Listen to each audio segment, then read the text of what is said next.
Bonjour, je m'appelle Jean-Pierre Gouetieux et je suis enseignant en économie-gestion. J'ai le plaisir de vous présenter les grandes lignes de cette contribution.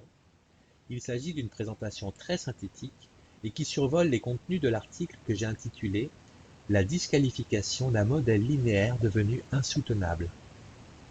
Notre économie s'est longtemps développée de manière linéaire, qui consiste à extraire des ressources pour produire, consommer et jeter.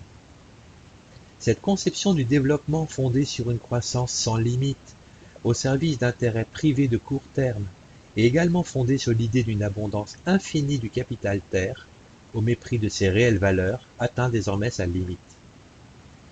Les travaux concordants des scientifiques, publiés dans les différents rapports du GIEC, entre autres, établissent un constat sans appel. Le réchauffement climatique est causé par l'activité humaine. Le réchauffement climatique entraîne des menaces majeures et nombreuses. Il est le résultat de la très forte dépendance du monde occidental aux énergies fossiles. Les enjeux sont fondamentaux. L'objectif de long terme est de maintenir le réchauffement climatique en deçà de 2 degrés par rapport aux périodes pré-industrielles. Or, de l'aveu même des signataires de l'accord historique signé à Paris en décembre 2015 par les 195 pays participants à la COP 21, la somme des contributions volontaires ne permettra pas d'atteindre l'objectif fixé. Ainsi, en l'état actuel, la question de la soutenabilité de notre modèle de développement reste posée.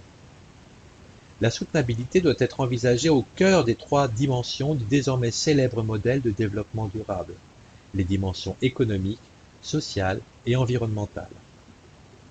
La soutenabilité, de l'anglais sustainability, issue du latin sustenere, signifie soutenir, empêcher de tomber, supporter, porter. Elle qualifie généralement ce qui peut être défendu, appuyé par des arguments sérieux, recevables, comme un point de vue soutenable, ou qui peut être supporté, enduré, comme une situation soutenable, qui s'entend ici sur le long terme. Les organisations au sens large sont aux premières loges de ces enjeux. C'est donc logiquement qu'ils apparaissent dans les enseignements d'économie, de management et de spécialité pour la filière d'écogestion. La soutenabilité est aujourd'hui un concept largement débattu.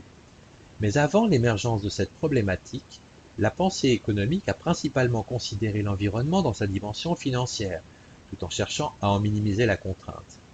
Et depuis les années 70-80, les différentes alertes lancées ont imposé la pensée écologique dans le débat. Aujourd'hui, dans un contexte globalisé, marqué par l'émergence d'un Sud lui aussi légitime à vouloir se développer, la crise aiguë que nous traversons renforce encore les vifs débats autour de la soutenabilité. 4 à 5 planètes seraient nécessaires si tous les pays devaient se comporter comme les États-Unis par exemple. Dans le débat animé autour de la soutenabilité, 2 modèles écologiques s'affrontent selon que la contrainte environnementale sur l'activité économique est considérée faible ou forte. La soutenabilité faible relève de l'économie environnementale. Elle considère l'environnement comme un capital naturel, c'est-à-dire la dotation totale en terres et en ressources naturelles disponibles pour l'usage de l'humanité. Ce capital serait substituable aux autres formes de capitaux, financiers, humains, technologiques, institutionnels. La productivité des facteurs de production est donc au cœur de ce processus de substituabilité. Cette approche est tout à fait compatible avec la poursuite des objectifs d'une croissance verte portée par l'innovation, soutenue par des instruments de marché, et qui suppose donc de pouvoir donner un prix à la nature. Elle s'insère logiquement dans le paradigme néoclassique libéral standard. La soutenabilité relève ici de la capacité à maintenir un niveau de stock de capital global au moins constant.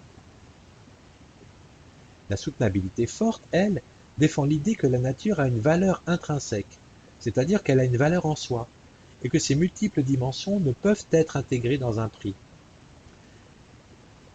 La nature peut être ici aussi considérée comme un capital naturel, mais sans lequel toute activité économique, toute vie serait impossible. Dans cette vision, les capitaux sont plus complémentaires qu'interchangeables.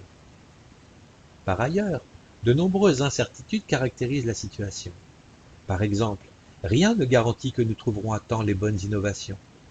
De plus, passé un certain seuil de réchauffement, la communauté scientifique ignore et redoute les dynamiques qui peuvent se mettre en œuvre. Il existe des risques d'irréversibilité de certains dommages. Il convient donc de défendre un principe de précaution.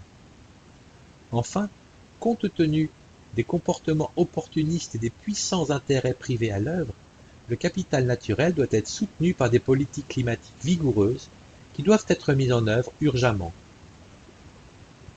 Au-delà de la présentation des thèses en présence, il m'a semblé intéressant de prendre position, car le modèle ne peut en même temps être soutenable et insoutenable. Ou bien alors il le serait pour certains, qui auraient la capacité de se protéger, et pas pour d'autres qui en seraient menacés. Ce serait donc la question de la justice climatique qui mériterait d'être posée. Il y aurait là une contradiction majeure avec les exigences d'un développement soutenable, inclusif et de long terme. Cette contribution s'articule en deux parties. La première partie pose un état des lieux de la situation et met en évidence sa prise en compte progressive, quoique partielle, par la pensée économique. La seconde partie présentera les principaux arguments des deux visions de la soutenabilité pour questionner les insuffisances de l'approche standard, celle de la soutenabilité faible, afin d'étayer l'idée que notre modèle en l'état n'est pas soutenable. Je vous remercie de votre attention. J'espère que vous trouverez autant d'intérêt à lire cette contribution que j'en ai eu à la produire. Bonne lecture.